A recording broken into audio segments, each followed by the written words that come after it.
ನಮಸ್ಕಾರ. ಯಾವುದೇ ವ್ಯವಹಾರ ನಡೆಸುವವರಿಗೆ ಕೆಲವು ಖರ್ಚುಗಳು ತಪ್ಪಿದ್ದಲ್ಲ. ಬಾಡಿಗೆ, ಸಂಬಳ, ಕಚ್ಚಾ ವಸ್ತುಗಳು ಹೀಗೆ. ಹೌದು. ಈ ಲಿಸ್ಟ್ನಲ್ಲಿ ಇನ್ನೊಂದು ದೊಡ್ಡ ತಲೆನೋವಿರುತ್ತದೆ, ಪವರ್ ಬ್ಯಾಕಪ್. ಅಂದ್ರೆ ಡೀಸೆಲ್ ಜನರೇಟರ್. ಅದರ ಡೀಸೆಲ್ ಖರ್ಚು, ರಿಪೇರಿ, ಹೊಗೆ ಇದೊಂದು ಮುಗಿಯದ ಕತೆ ಅಲ್ವಾ? ಖಂಡಿತ. ಆದ್ರೆ ನಮ್ಮ ಮುಂದಿರುವ ಮೂಲಗಳ ಪ್ರಕಾರ ಈ ಪವರ್ ಬ್ಯಾಕಪ್ ವ್ಯವಸ್ಥೆ ಕೇವಲ ಒಂದು ಖರ್ಚಿನ ಬಾಬತ್ತಾಗಿ ಉಳಿಯದೆ ಒಂದು ಲಾಭ ತರುವ ಆಸ್ತಿಯಾಗಬಹುದು ಎನ್ನುವ ಒಂದು ಮಾತು ಕೇಳಿಬರ್ತಿದೆ. ಈ ಮಾತು ಪ್ಯೂರ್ ಪವರ್ 30.0 ಅಂತ ಒಂದು ಸಿಸ್ಟಮ್ ಬಗ್ಗೆ ಕೇಳಿಬರ್ತಿದೆ. ಹಾಗಾದ್ರೆ ಒಂದು ಜನರೇಟರ್ ಜಾಗದಲ್ಲಿ ಬರುವ ಸಿಸ್ಟಮ್ ನಿಜವಾಗಿಯೂ ಹಣ ಉಳಿಸುವುದಲ್ಲದೆ ಹಣ ಗಳಿಸ್ಕೊಡಲು ಸಾಧ್ಯವೇ? ಬನ್ನಿ ಇದರ ಬಗ್ಗೆ ಆಳವಾಗಿ ಚರ್ಚಿಸೋಣ. ಖಂಡಿತ. ಈ ಪ್ರಶ್ನೆ ಇವತ್ತಿನ ನಮ್ಮ ಚರ್ಚೆಯ ಕೇಂದ್ರಬಿಂದು. ಸಾಮಾನ್ಯವಾಗಿ ಪವರ್ ಬ್ಯಾಕಪ್ ಅಂದ್ರೆ ಕರೆಂಟ್ ಹೋದಾಗ ಮಾತ್ರ ಬಳಕೆಗೆ ಬರೋ ಆ ಸತ್ತ ಆಸ್ತಿ. ಹೌದು. ಆದರೆ ಇಲ್ಲಿರುವ ದಾಖಲೆಗಳ ಪ್ರಕಾರ ಈ ಪ್ಯೂರ್ ಪವರ್ 30.0 ಒಂದು all in one energy storage system. All in one? ಹೌದು. ಇದರ ವಿಶೇಷತೆ ಏನೆಂದ್ರೆ ಇದು 3 ಬೇರೆ ಬೇರೆ ಉಪಕರಣಗಳ ಕೆಲಸವನ್ನು ಒಂದೇ ಪೆಟ್ಟಿಗೆಯಲ್ಲಿ ಮಾಡುತ್ತದೆ. ಅಂದ್ರೆ ಡೀಸೆಲ್ ಜನರೇಟರ್, UPS ಜೊತೆ ಲೆಡ್ ಆಸಿಡ್ ಬ್ಯಾಟರಿಗಳು ಮತ್ತು ಸೋಲಾರ್ ಪ್ಯಾನೆಲ್ಗೆ ಬೇಕಾದ ಇನ್ವರ್ಟರ್. ಓಹ್, ಈ 3 ಒಂದ್ರಲ್ಲೇ? ಹೌದು. ಈ 3ನ್ನು ಒಗ್ಗೂಡಿಸಿ ಬುದ್ಧಿವಂತಿಕೆಯಿಂದ ನಿರ್ವಹಿಸುವುದೇ ಇದರ ಮೊದಲ ಹೆಜ್ಜೆ. ಮೂಲಗಳಲ್ಲಿ ಹೇಳೋ ಪ್ರಕಾರ ಇದನ್ನ ಅಳವಡಿಸಿದ ತಕ್ಷಣ ದುಡ್ಡುಳಿತಾಯ ಶುರುವಾಗುತ್ತಂತೆ. ಸರಿ, ಹಾಗಾದ್ರೆ ಇದನ್ನ ಒಂದೊಂದಾಗಿ ಬಿಡಿಸಿ ನೋಡೋಣ. ಯಾವುದೇ ಸಂಸ್ಥೆಯ ಮಾಲೀಕರನ್ನು ಕೇಳಿ, ಅವರ ತಿಂಗಳ ಖರ್ಚಿನಲ್ಲಿ ದೊಡ್ಡ ಪಾಲು ಡೀಸೆಲ್ ಜನರೇಟರ್ಗೆ ಹೋಗ್ತಿರ್ತದೆ. ಮೊದಲು ಅದರ ಇಂಧನದ ಖರ್ಚು. ಈ ಸಮಸ್ಯೆಯನ್ನ ಪ್ಯೂರ್ ಪವರ್ 30.0 ಹೇಗೆ ನಿಭಾಯಿಸುತ್ತದೆ? ಇದು ಇದರ ಅತ್ಯಂತ ನೇರ ಮತ್ತು ದೊಡ್ಡ ಪ್ರಯೋಜನ. ಮೂಲಗಳು ಸ್ಪಷ್ಟವಾಗಿ ಶೂನ್ಯ ಡೀಸೆಲ್ ಬಳಕೆ ಅಂತ ಹೇಳ್ತವೆ. ಶೂನ್ಯ ಡೀಸೆಲ್? ಹೌದು. ಅಂದರೆ ಡೀಸೆಲ್ಗೆ ಪ್ರತಿ ತಿಂಗಳು ಖರ್ಚು ಮಾಡುವ ಸಾವಿರಾರು ಲಕ್ಷಾಂತರ ರೂಪಾಯಿ ಸಂಪೂರ್ಣವಾಗಿ ನಿಲ್ತವೆ. ಯೋಚನೆ ಮಾಡಿ, ಡೀಸೆಲ್ ಬೆಲೆ ದಿನೇ ದಿನ ಏರ್ತಾನೆ ಇರುತ್ತದೆ. ಹೌದು, ಅದರ ಮೇಲೆ ನಮಗೆ ಯಾವುದೇ ನಿಯಂತ್ರಣ ಇರೋದಿಲ್ಲ. ಖಂಡಿತ. ಈ ವ್ಯವಸ್ಥೆ ಅನಿಶ್ಚಿತತೆಯಿಂದಲೇ ವ್ಯವಹಾರವನ್ನು ಪಾರು ಮಾಡುತ್ತದೆ.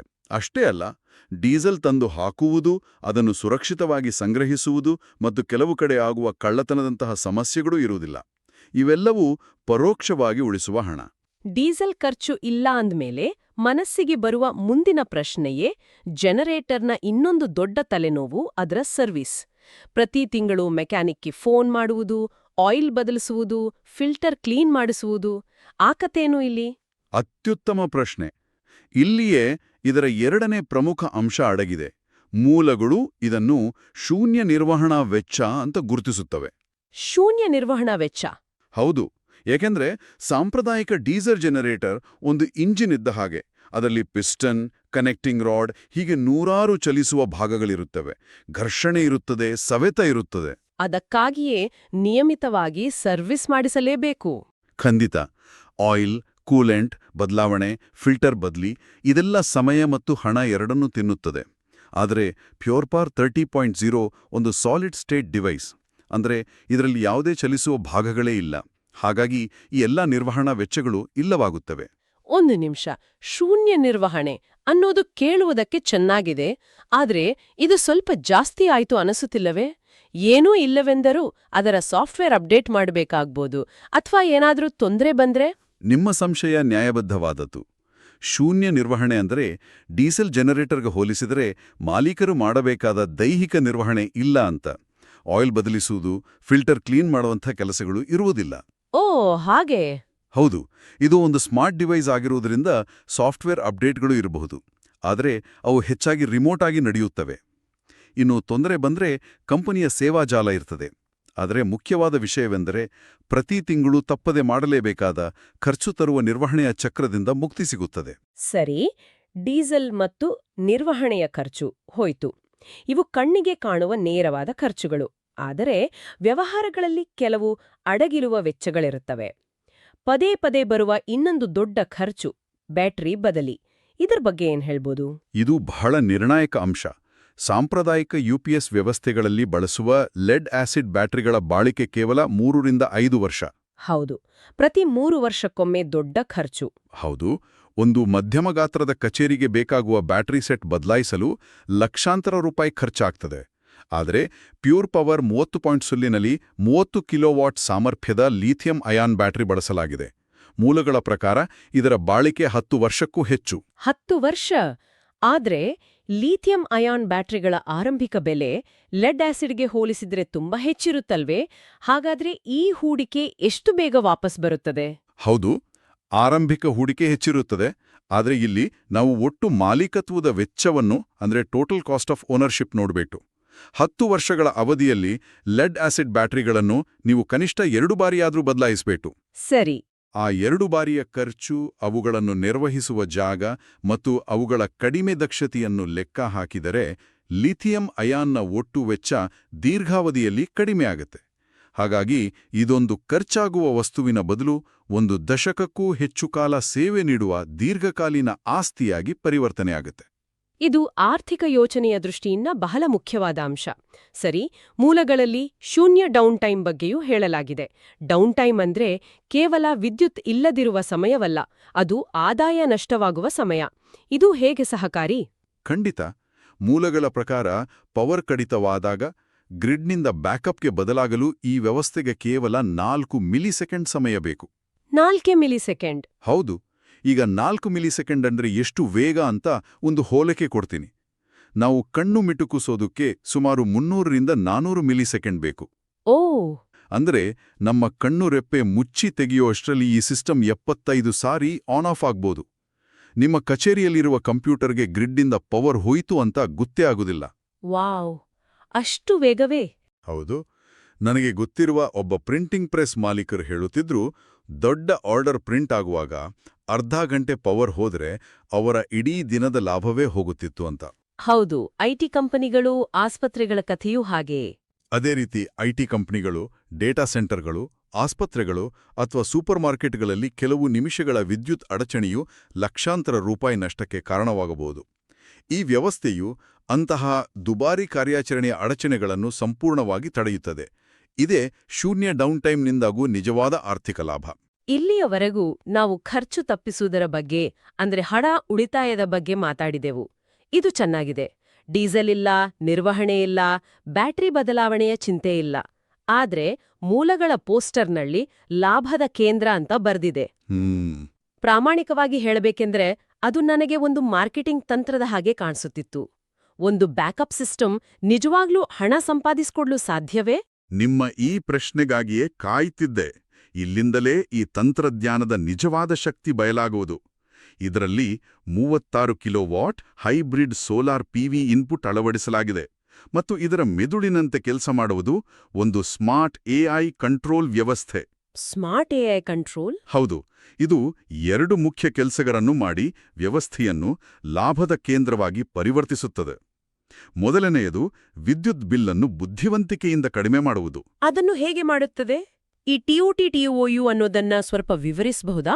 ಅಂದ್ರೆ ವಿದ್ಯುತ್ ದರ ದಿನದ ಬೇರೆ ಬೇರೆ ಸಮಯದಲ್ಲಿ ಬೇರೆ ಬೇರೆ ಇರುತ್ತದೆಯಾ? ಹೌದು.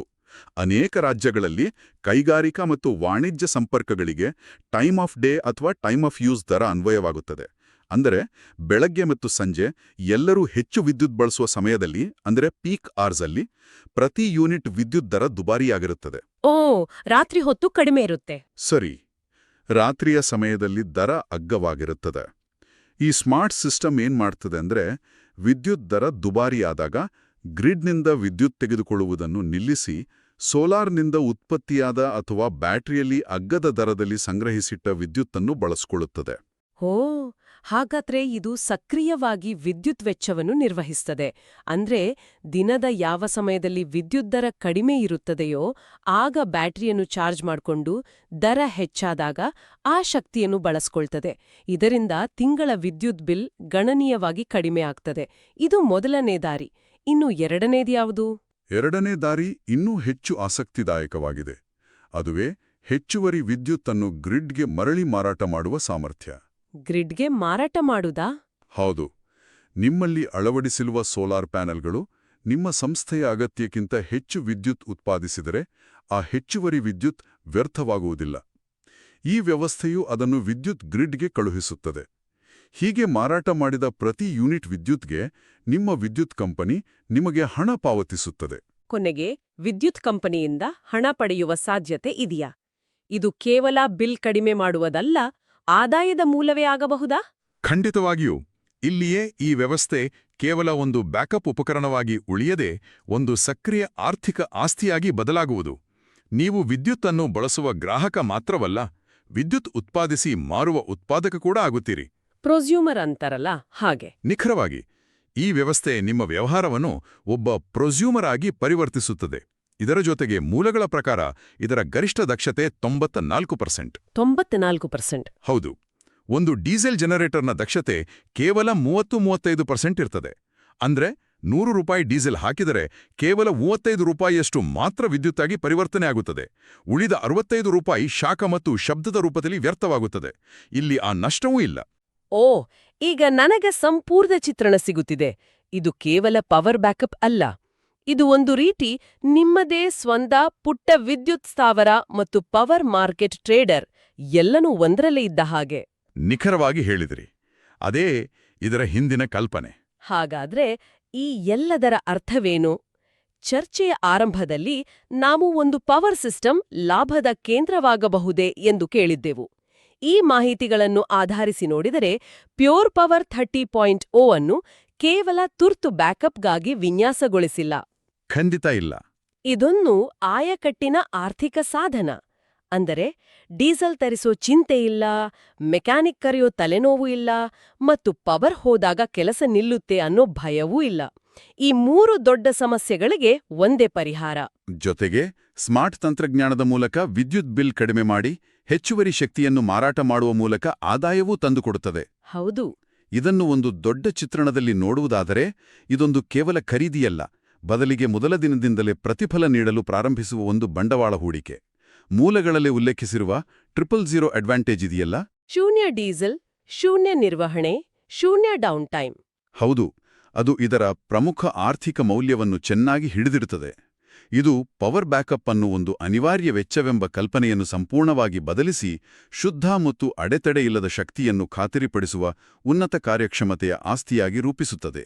ಚಿಂತನೆಗೆ ಹಚ್ಚುವ ಧ್ವನಿಯಲ್ಲಿ ಈ ಚರ್ಚೆ ಕೇಳುಗರಿಗೆ ಒಂದು ಪ್ರಮುಖ ಪ್ರಶ್ನೆಯನ್ನು ಹುಟ್ಟುಹಾಕುತ್ತದೆ. ಈ ಮೂಲಗಳು ಇದನ್ನು ದಕ್ಷತೆ ಮತ್ತು ಉಳಿತಾಯದ ಮೇಲಿನ ಹೂಡಿಕೆಯೆಂದು ಚಿತ್ರಿಸುತ್ತವೆ. ಆದರೆ ಸಂಖ್ಯೆಗಳನ್ನು ಮೀರಿ ಯೋಚಿಸಿದರೆ ಅಸ್ಥಿರವಾದ ಇಂಧನ ಮಾರುಕಟ್ಟೆ ಮತ್ತು ದುರ್ಬಲವಾದ ವಿದ್ಯುತ್ ಗ್ರಿಡ್ನಿಂದ ಸಂಪೂರ್ಣವಾಗಿ ಸ್ವತಂತ್ರವಾಗುವುದರಿಂದ ಒಂದು ವ್ಯವಹಾರಕ್ಕೆ ದೀರ್ಘಾವಧಿಯಲ್ಲಿ ಸಿಗುವ ಆಯಕಟ್ಟಿನ ಮೌಲ್ಯವಾದರೂ ಏನು? ಈ ಮಟ್ಟದ ಇಂಧನ ಸ್ವಾಯತ್ತತೆ ಮುಂದಿನ ದಶಕದಲ್ಲಿ ಒಂದು ಕಂಪನಿಯ ಅಪಾಯದ ಸಾಧ್ಯತೆಗಳನ್ನು ಮತ್ತು ಸ್ಪರ್ಧಾತ್ಮಕ ಶಕ್ತಿಯನ್ನು ಹೇಗೆ ಮರುರೂಪಿಸಬಹುದು?